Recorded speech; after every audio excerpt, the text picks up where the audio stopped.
La brume matinale s'accrochait aux collines ondulantes de Cedar Creek, Tennessee, comme un linceul qu'Helena Morrison n'arrivait pas tout à fait à secouer.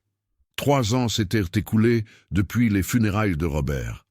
Pourtant, chaque lever de soleil lui rappelait encore tout ce qu'elle avait perdu. Le ranch s'étendait devant elle, 200 acres de pâturage verdoyant parsemés de chênes, une grange qui avait besoin de réparations qu'elle ne pouvait pas se permettre, et 12 chevaux qui consommaient plus d'argent qu'ils n'en rapportaient.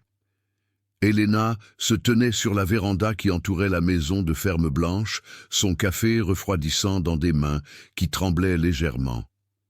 À 42 ans, elle se sentait plus âgée de plusieurs décennies. L'isolement avait creusé des rides autour de ses yeux noisettes et volé la chaleur de son sourire. La ville de Cedar Creek, population 3847 habitants, s'était mobilisée autour d'elle après la crise cardiaque de Robert. Mais la compassion avait une date d'expiration. Maintenant, des chuchotements la suivaient à l'épicerie. Pauvre Helena, elle n'arrive pas à s'en sortir toute seule. Elle devrait vendre cette propriété avant qu'elle ne la ruine. Mais vendre n'était pas une option. Cette terre portait les rêves de Robert, sa sueur, son amour pour les chevaux qui avait été la passion de sa vie. Helena lui avait promis dans ses derniers moments à l'hôpital qu'elle continuerait à faire fonctionner le ranch. Le problème était qu'elle ne connaissait rien au dressage de chevaux. Le bruit du gravier craquant sous les pneus interrompit ses pensées. Un pick-up rouge poussiéreux s'engagea dans l'allée circulaire et l'estomac d'Helena se noua. Elle avait posté l'annonce d'emploi 3 semaines plus tôt. Dresseur de chevaux expérimenté, recherché pour petit ranch. Logement et repas inclus. Candidature sérieuse uniquement. Seulement 2 personnes avaient répondu, et la première, un homme bourru dans la soixantaine qui empestait le whisky, avait passé plus de temps à commenter son joli visage qu'à discuter de ses qualifications. La portière du camion claqua, et Helena regarda une femme sortir du véhicule. Elle était plus jeune que prévu, peut-être au début de la trentaine, avec des cheveux auburn jusqu'aux épaules glissés sous une casquette de baseball usée. Son jean était délavé mais propre, ses bottes pratiques, et elle bougeait avec l'assurance de quelqu'un à l'aise dans sa propre peau. Quand elle leva les yeux vers la véranda, Helena sentit un battement inattendu dans sa poitrine. « Madame Morrison, je suis Clara Santos. Nous nous sommes parlé au téléphone. » Helena descendit les marches de la véranda, tendant la main. La poignée de Clara était ferme, calleuse par des années de travail avec les chevaux. Ses yeux étaient d'un vert saisissant, de la couleur de l'herbe printanière après la pluie. « Merci d'être venu de si loin du Kentucky, » dit Helena, essayant de garder une voix stable. « Je sais que ce n'est pas grand-chose, mais... »« C'est magnifique !» l'interrompit Clara, son regard balayant la propriété. « Votre mari a construit quelque chose de spécial ici. » La mention de Robert aurait dû faire mal, mais venant de Clara, cela ressemblait plus à une reconnaissance qu'à de la pitié. Elles se dirigèrent vers la grange. Helena, très consciente de la façon dont Clara bougeait, avec détermination, respect, s'arrêtant occasionnellement pour laisser un cheval curieux s'approcher de la clôture.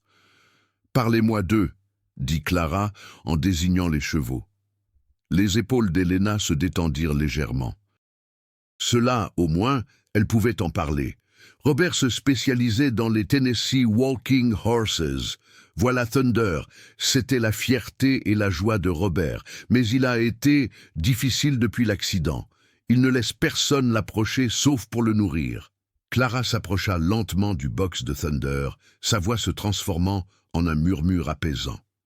Le grand étalon noir, qui avait couché ses oreilles en arrière à la vue d'Helena, dressa au contraire ses oreilles avec intérêt. « Il fait aussi son deuil, » dit Clara doucement sans se retourner. « Les animaux ressentent la perte différemment de nous, mais ils la ressentent tout aussi profondément. » Quelque chose dans le ton de Clara fit qu'Helena l'observa plus attentivement. Il y avait de la douleur là, soigneusement cachée, mais indéniable pour quelqu'un qui connaissait intimement le paysage du chagrin. « Vous avez de l'expérience avec les chevaux difficiles ?» demanda Helena. « J'ai de l'expérience avec tout ce qui est difficile, » répondit Clara, se retournant finalement pour lui faire face. Les chevaux, les gens, les circonstances. Parfois, les plus difficiles ont juste besoin de quelqu'un d'assez patient pour écouter ce qu'ils disent vraiment. Elles passèrent l'heure suivante à visiter les installations. Clara posa des questions pratiques sur les coûts d'alimentation, les soins vétérinaires et les programmes d'entraînement.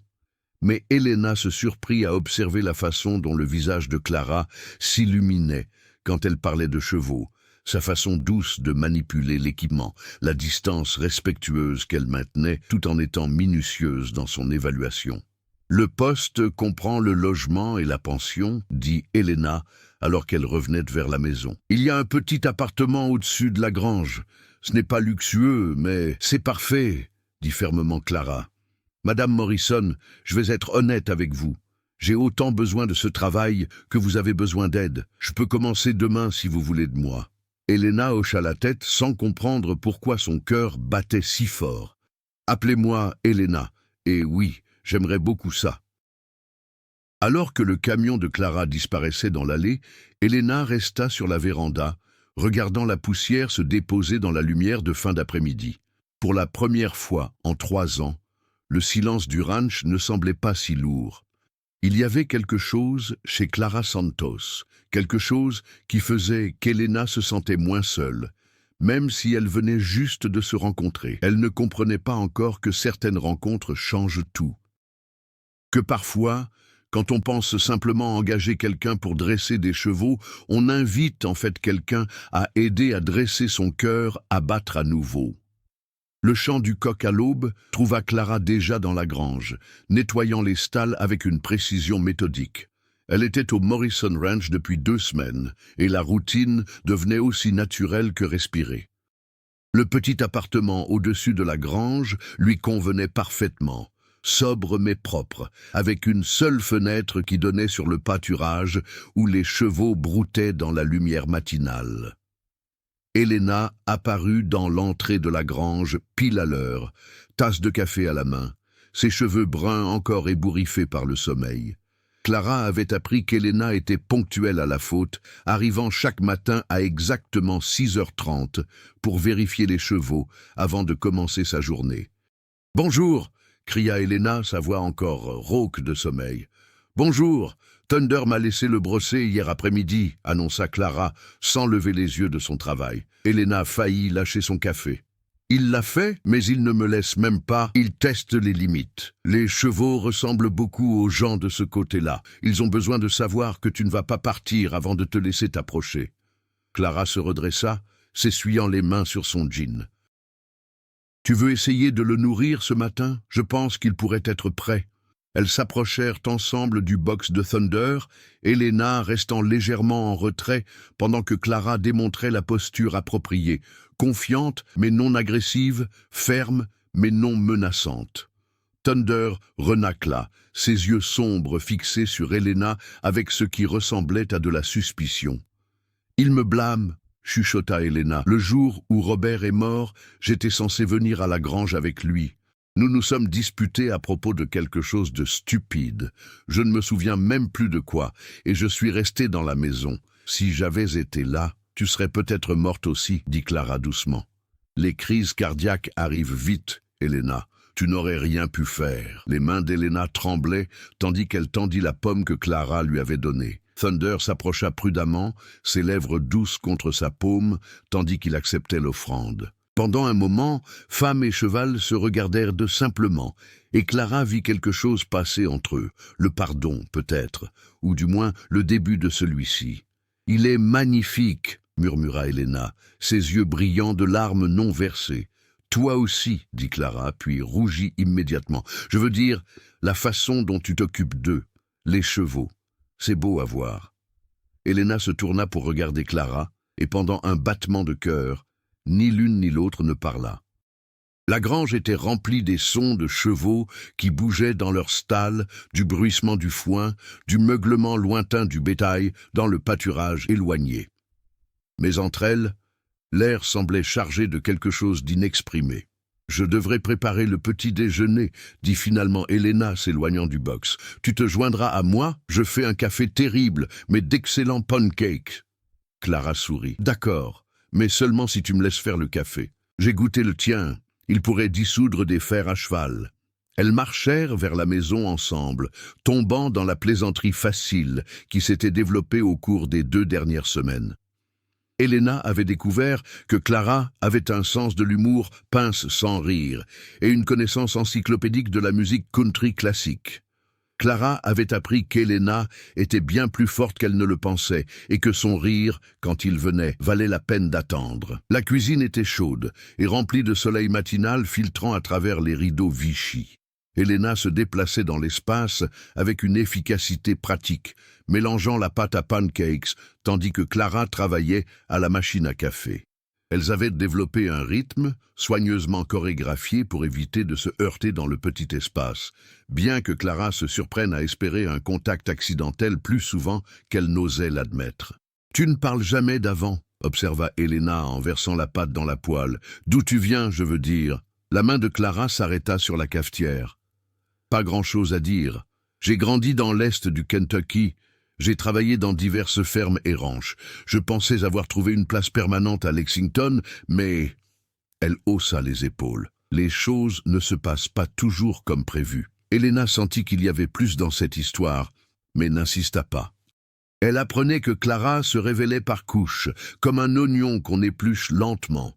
Au lieu de cela, elle retourna les pancakes et demanda « Qu'est-ce qui t'a fait aimer autant les chevaux ?»« Ils sont honnêtes, » dit Clara simplement. « Un cheval ne te mentira jamais sur ce qu'il ressent. S'il a peur, il le montre. S'il te fait confiance, il le montre aussi. Les gens sont plus compliqués. » « Plus compliqués comment ?» Clara versa 2 tasses de café, ses mouvements prudents et délibérés. Les gens disent une chose et en pensent une autre. Ils font des promesses qu'ils ne peuvent pas tenir. Ils partent quand les choses deviennent difficiles. Il y avait de la douleur dans ces mots, et Elena la reconnut parce qu'elle portait sa propre version de la même souffrance. Elle posa une assiette de pancakes devant Clara et s'assit en face d'elle à la petite table de cuisine. « Quelqu'un t'a quitté », dit Elena doucement. Ce n'était pas une question. Clara hocha la tête, coupant ses pancakes avec plus de force que nécessaire. Elle s'appelait Sarah. Nous étions ensemble depuis 4 ans. Je pensais que nous construisions quelque chose de permanent. Mais quand sa famille a découvert notre relation, elle haussa à nouveau les épaules, mais Elena pouvait voir la blessure qu'elle essayait de cacher. Il s'avère que leur acceptation était conditionnelle, et la sienne aussi. Elena tendit la main par-dessus la table sans réfléchir, couvrant la main de Clara de la sienne. Le contact envoya une secousse à travers elles deux, mais aucune ne se retira. « Je suis désolée, » dit Elena. « Cela a dû être dévastateur. » Ça l'était, mais cela m'a appris quelque chose d'important. Mieux vaut savoir où on en est que de vivre dans un fantasme. Clara regarda leurs mains jointes, puis releva les yeux vers le visage d'Elena. « Et toi ?» Robert avait l'air d'être un homme bien. Il l'était, nous étions heureux d'une manière confortable, mais Elena hésita puis continua. « Je me demande parfois si j'aimais lui ou si j'aimais l'idée de lui. La sécurité, la respectabilité, la vie qu'il offrait. Est-ce que cela fait de moi une personne terrible ? Cela fait de toi un être humain, dit fermement Clara. Tout le monde n'a pas le luxe d'épouser son grand amour. Certains d'entre nous essaient juste de trouver un endroit où ils appartiennent. » Elles finirent le petit déjeuner dans un silence confortable, mais la conversation avait fait bouger quelque chose entre elles. Elena se surprit à étudier le profil de Clara pendant qu'elle mangeait, remarquant la ligne forte de sa mâchoire, la façon dont ses cils projetaient des ombres sur ses joues quand elle baissait les yeux. Clara, de son côté, était intensément consciente de la proximité d'Elena, du léger parfum de son shampoing, de la façon gracieuse dont elle bougeait ses mains quand elle parlait. Plus tard, alors qu'elles travaillaient ensemble dans la grange, Elena se surprit à s'attarder plus longtemps que nécessaire, posant des questions sur la technique et le comportement des chevaux qui gardaient Clara près d'elle. Quand leurs mains se frôlèrent, accidentellement en ajustant une bride, les deux femmes ressentirent la même étincelle électrique, mais aucune ne l'admit. Si cette histoire a touché votre cœur d'une manière ou d'une autre, si vous voulez suivre le reste de ce voyage, abonnez-vous à la chaîne et activez la cloche de notification. Vos likes et commentaires n'aident pas seulement la chaîne à grandir, ils me montrent que je ne suis plus seul dans cette conversation, qu'ensemble, nous avons créé un espace où des histoires comme la mienne peuvent être racontées sans peur. 3 semaines après l'embauche de Clara, les commérages de Cedar Creek tournaient à plein régime. Elena en prit conscience graduellement, la façon dont les conversations s'arrêtaient quand elle entrait au magasin d'alimentation Miller, les regards persistants quand elle et Clara allaient en ville ensemble pour s'approvisionner, les questions pointues de sa voisine, Madame Patterson, à propos de sa nouvelle aide. Elle semble terriblement jeune, avait observé Madame Patterson par-dessus la clôture mitoyenne, sa voix portant ce ton particulier que les femmes du Sud perfectionnent, doux comme le miel, mais avec un dard caché en dessous. Et jolie aussi.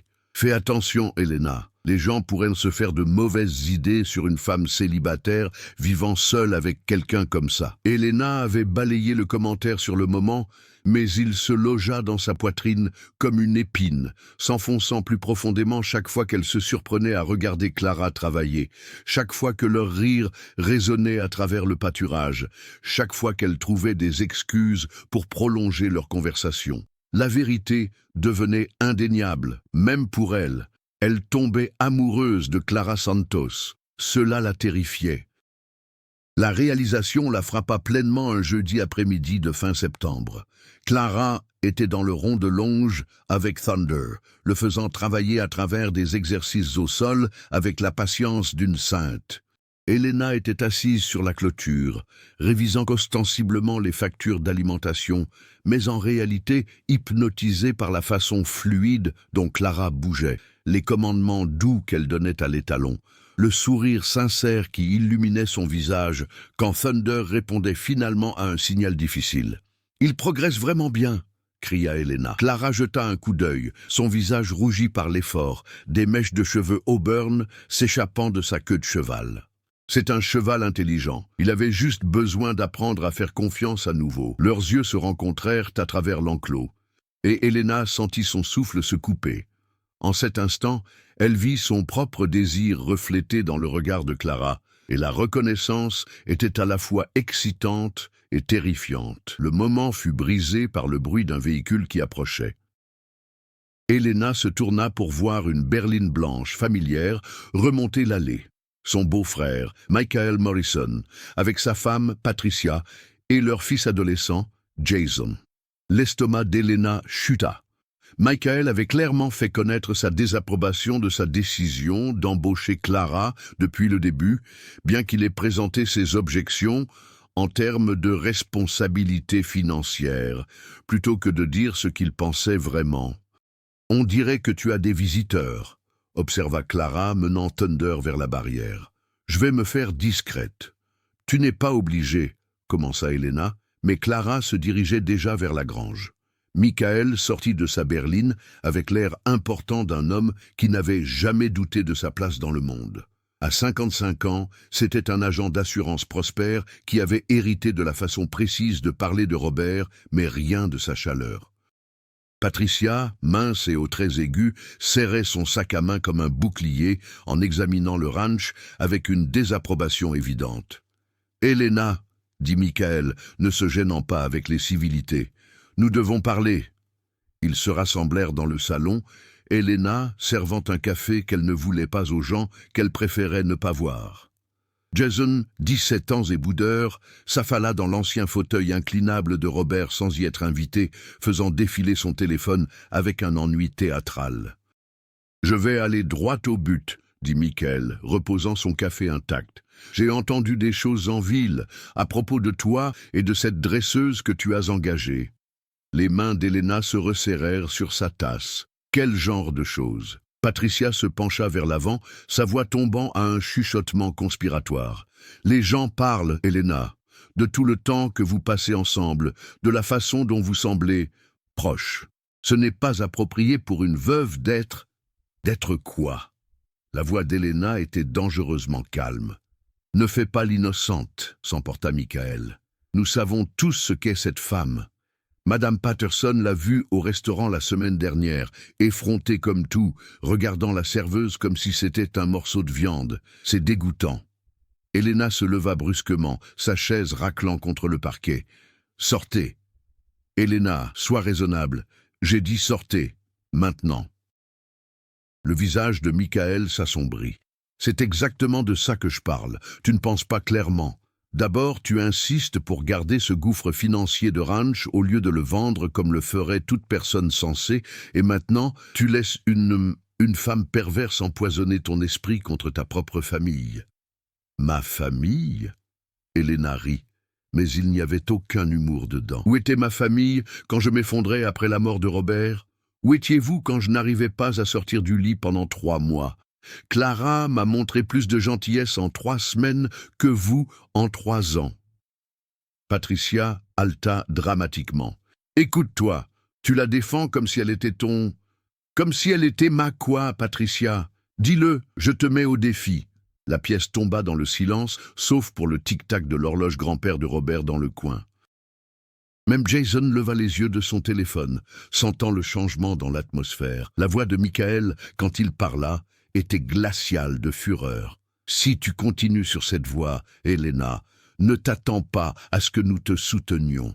Le nom Morrison signifie quelque chose dans cette ville, et je ne te laisserai pas le traîner dans la boue pour une infatuation malsaine. Alors ne le faites pas, » dit Elena platement. « La porte est juste derrière vous. » Ils partirent dans un tourbillon de dignités blessées et de portières qui claquent. Elena resta à la fenêtre, regardant leur berline disparaître dans l'allée, tout son corps tremblant de rage et de quelque chose qui pourrait avoir été du soulagement. Elle trouva Clara dans la grange, nettoyant agressivement des stalles qui étaient déjà propres. « J'ai entendu des cris, » dit Clara sans lever les yeux. « Tout va bien ?» Elena s'appuya contre la porte de la stalle, soudain épuisée. « Ils savent. » Ou ils soupçonnent. À propos de nous, à propos de comment je... Elle s'arrêta, incapable de finir la phrase. Les mains de Clara s'immobilisèrent sur la fourche. « À propos de comment tu quoi ?» La voix d'Elena était à peine un murmure. « À propos de ce que je ressens pour toi. » Les mots restèrent suspendus dans l'air entre elles, comme un pont qu'aucune n'était sûre de devoir traverser. Clara se tourna lentement, ses yeux verts scrutant le visage d'Elena. « Et que ressens-tu pour moi ?» Le cœur d'Elena battait si fort qu'elle était sûre que Clara pouvait l'entendre. 3 ans de solitude, de faire semblant de vivre, de se sentir lentement disparaître, tout cela avait mené à ce moment, à cette femme qui lui faisait se sentir vivante à nouveau. Peur, admit-elle, confuse, coupable, mais aussi, elle prit une inspiration tremblante. Aussi plus moi-même que je ne l'ai été depuis des années. Clara posa la fourche et réduisit la distance entre elles.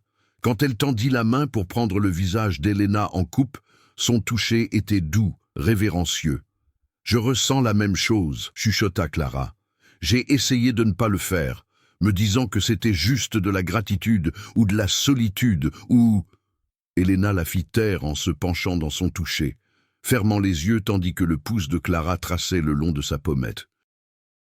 « Qu'est-ce qu'on fait, Clara ? Je ne sais pas, » admit Clara, « mais je sais que je ne veux pas arrêter. » Elles restèrent là dans la lumière dorée de la grange, entourées des doux sons de chevaux et de l'odeur du foin, en équilibre au bord de quelque chose qui pouvait soit les sauver, soit détruire tout ce qu'elles avaient construit. Dehors, les premières rumeurs se répandaient déjà dans Cedar Creek comme un feu de forêt. À l'intérieur, 2 femmes admettaient finalement ce que leur cœur savait depuis le début. Octobre apporta un gel précoce à Cedar Creek, peignant les chênes en brillantes teintes dorées et cramoisies. Il apporta aussi des conséquences qu'Elena et Clara n'avaient pas pleinement anticipées quand elles avaient finalement cédé à l'attraction entre elles. Leur premier baiser était arrivé un dimanche soir, doux et hésitant dans la cuisine, tandis que Clara aidait Elena avec la vaisselle. Il avait mené à un autre baiser, et puis à Clara restant pour dîner, et puis à des conversations tranquilles qui s'étendaient tard dans la nuit sur la balançoire de la véranda d'Elena. Elle bougeait lentement, prudemment, les deux femmes conscientes qu'elles marchaient en territoire inconnu. Mais dans une ville de la taille de Cedar Creek, les secrets étaient des articles de luxe que peu pouvaient se permettre. Le premier coup arriva un mercredi matin quand Elena conduisit en ville pour l'épicerie et trouva un avis collé sur son pare-brise. Avis final. Compte d'alimentation en retard. Paiement requis immédiatement ou le crédit sera résilié. Elena fixa le papier avec une inquiétude croissante. Elle achetait de l'alimentation chez Miller depuis 15 ans, n'avait jamais été en retard sur un paiement de sa vie. Elle marcha dans le magasin, la cloche au-dessus de la porte sonnant son arrivée. Tom Miller leva les yeux de derrière le comptoir, son visage buriné, mal à l'aise mais déterminé. « Elena, je me disais bien que tu passerais. »« Tom, de quoi il s'agit ? J'ai payé mon compte il y a 3 semaines. Je sais que tu l'as fait. » Il ne pouvait pas croiser son regard. « Mais je ne peux plus t'accorder de crédit. Cash seulement à partir de maintenant. » Elena sentit le fond lui tomber de l'estomac. « Pourquoi ? Qu'est-ce qui a changé ?» Tom jeta un regard autour du magasin vide, puis se pencha vers l'avant, baissant la voix. « Écoute, Elena, tu sais que je me fiche de ce que les gens font dans leur vie privée, mais c'est un business, et j'ai d'autres clients à considérer. Certains d'entre eux, ils ne sont pas contents de la situation chez toi. » « Quelle situation ? » « Allez, Elena, toute la ville parle de toi et de cette dresseuse. Madame Patterson raconte à tous ceux qui veulent l'entendre que vous deux vous êtes, eh bien, tu sais. Et maintenant, certains de mes plus gros clients menacent d'aller faire affaire ailleurs si je continue à traiter avec toi. » Le visage d'Elena brûla d'humiliation et de rage. « Alors tu vas laisser des bigots dicter avec qui tu fais affaire ? J'ai une famille à nourrir, » dit Tom défensivement. « Je suis désolé, Elena, je le suis vraiment, mais cash seulement à partir de maintenant. » Elena partit sans rien acheter, ses mains tremblant tandis qu'elle conduisait vers la maison. La facture d'alimentation seule épuiserait la plupart de ses économies, et si d'autres commerces suivaient l'exemple de Tom, elle trouva Clara dans le pâturage, travaillant avec une jeune jument nommée Stella. Elena se tint à la clôture, regardant les conseils patients de Clara, tandis que le cheval apprenait à répondre à des signaux subtils. La vue lui apportait habituellement la paix, mais aujourd'hui, cela ne faisait que souligner combien elle avait à perdre. « Comment s'est passée la course à l'épicerie ?» cria Clara, menant Stella vers la barrière. « Nous devons parler. » Le sourire de Clara s'effaça au ton d'Elena. Elles marchèrent vers la maison en silence, l'esprit de Clara passant en revue les possibilités, toutes mauvaises. Elena versa 2 tasses de café et les posa sur la table de cuisine, puis s'assit lourdement. « Tom Miller a coupé notre crédit au magasin d'alimentation. Il dit que certains de ses clients menacent de boycotter s'ils continuent à faire affaire avec moi. » La tasse de Clara s'arrêta à mi-chemin de ses lèvres. « À cause de nous. À cause de nous. » La voix d'Elena était plate, sans émotion. « Et ce n'est pas seulement Tom. J'ai passé devant le restaurant et Marge ne voulait même pas me regarder à travers la fenêtre. 3 personnes ont traversé la rue pour éviter de passer devant moi. » Clara posa son café. Son appétit pour celui-ci soudainement disparut. « Elena, je suis désolé. Je n'ai jamais voulu que cela t'arrive. Je sais que tu ne l'as pas voulu. » Elena la regarda finalement, et Clara fut choquée par la douleur dans ses yeux.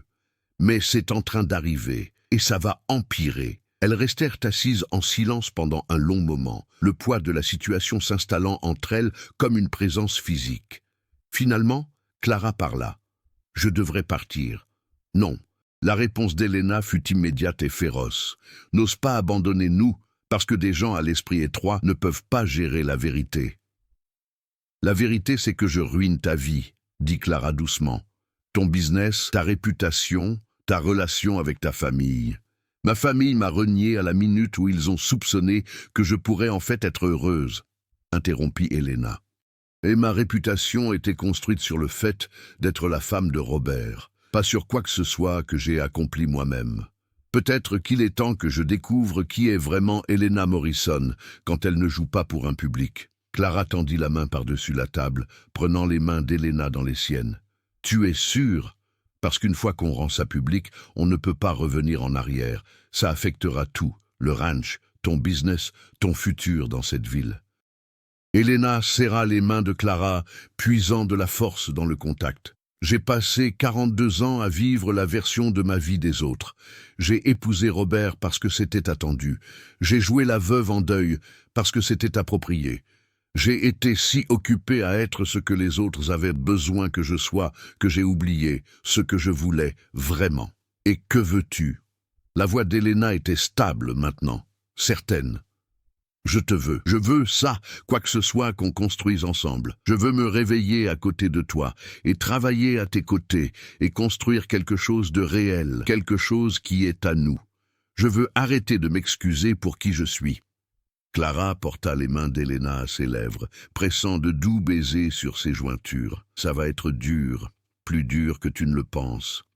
Je sais, mais Clara, ces dernières semaines avec toi, je me suis sentie plus vivante que je ne l'ai été depuis des années. Je n'abandonne pas ça, je ne t'abandonne pas. Ce soir-là, tandis qu'elles travaillaient ensemble dans la grange, Elena prit une décision. Elle appela le Cedar Creek Gazette et plaça une annonce qui paraîtrait dans l'édition du lendemain. Morrison Ranch est fier d'annoncer l'expansion de nos services de dressage de chevaux sous la guidance experte de Clara Santos. Clara apporte des années d'expérience et un engagement profond au traitement humain des animaux. Nous sommes reconnaissants pour son dévouement et nous attendons avec impatience un long partenariat. Elena Morrison, propriétaire. Ce n'était pas une déclaration d'amour, mais dans une ville comme Cedar Creek, c'était tout comme. En mettant le nom de Clara dans le journal, en la soutenant publiquement, Elena traçait une ligne dans le sable. Clara lut le texte de l'annonce par-dessus l'épaule d'Elena, son souffle chaud contre l'oreille d'Elena. « Tu n'es pas obligé de faire ça. Il y a d'autres façons de se cacher, corrigea Elena, mais j'en ai fini de me cacher. Si les gens veulent nous juger, qu'ils le fassent, mais ils vont devoir nous regarder dans les yeux en le faisant. » Cette nuit-là, pour la première fois, Clara ne retourna pas à son appartement au-dessus de la grange. Elle resta dans la maison, dans le lit d'Elena, leur corps s'emboîtant comme des pièces de puzzle qui avaient finalement trouvé leur correspondance. Elles firent l'amour lentement, avec révérence, sachant que tout serait différent au matin mais refusant de laisser la peur leur voler ce moment de connexion parfaite. Dehors, le premier vent d'hiver fit trembler les fenêtres, mais à l'intérieur, enlacées dans les bras l'une de l'autre, Elena et Clara trouvèrent assez de chaleur pour durer à travers n'importe quelle tempête qui approchait.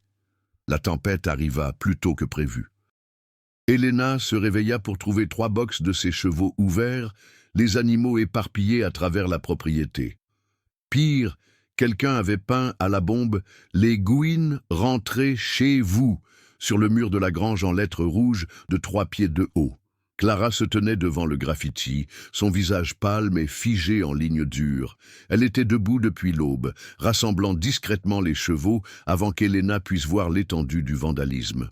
Mais il n'y avait aucun moyen de cacher le message, aucun moyen de prétendre que c'était juste une malice d'adolescent. « On devrait appeler le shérif », dit Elena, sa voix plus stable qu'elle ne se sentait. « Est-ce qu'il fera quelque chose ?» Elena pensa au shérif Bradley, un homme qui était allé au lycée avec Robert et qui avait fait connaître ses sentiments sur les modes de vie alternatifs à plus d'une réunion municipale. Probablement pas.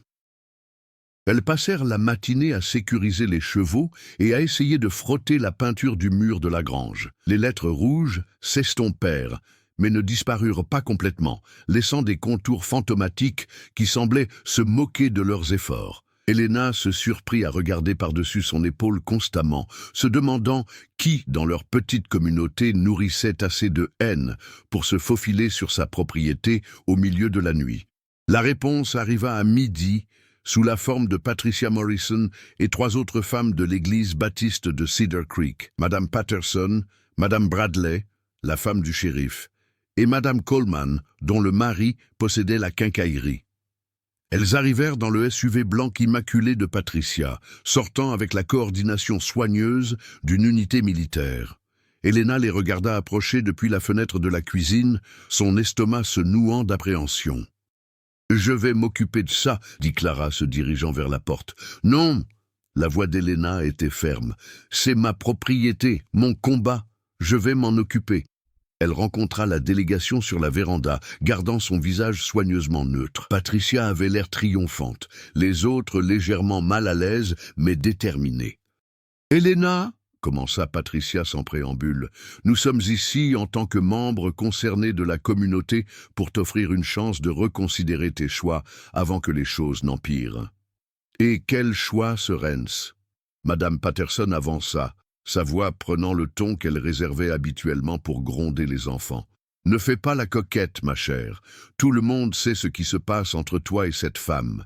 C'est une abomination, Elena, un péché contre Dieu et la nature. » « Et Clara a un nom, dit Elena doucement.